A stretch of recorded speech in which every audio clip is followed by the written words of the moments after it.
रखने कैसे हैं। हमारे यहाँ इस मामले में ख़ता की जाती है।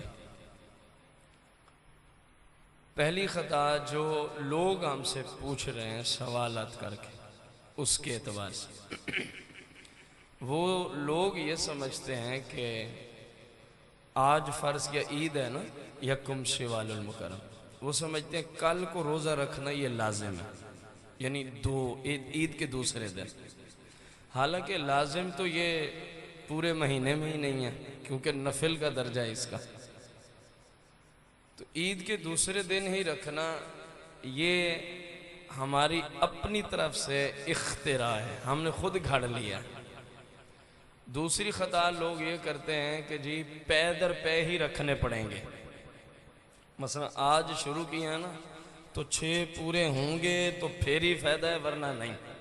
दरमियान में यूँ नहीं कर सकते, आज रखा कल छोड़ दिया, अगले दिन रखा फिर छोड़ दिया।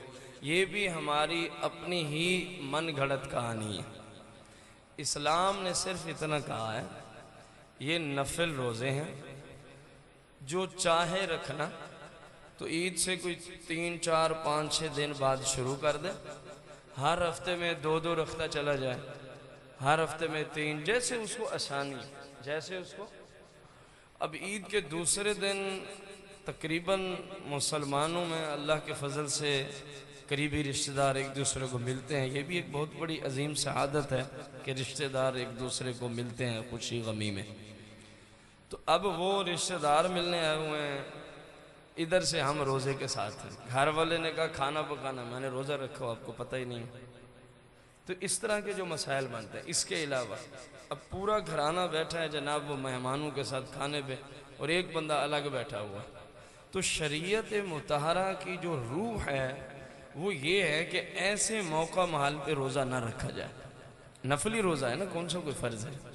पूरा महीना पड़ा है, अब बाद में एक हफ्ता ठहर गया, 3 हफ्ते और भी तो शवालुल मुकर्रम के मौजूद हैं, इसको रखा जा सकता है। जैसे आपको आसानी हो, रखने का तरीका क्या है, जैसे आपको।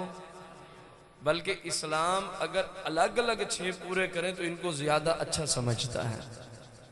फुक़हा इसको ज़्यादा अच्छा समझते हैं कि बंदा इनको अलग अलग मुतफर्रक तौर पे रखे।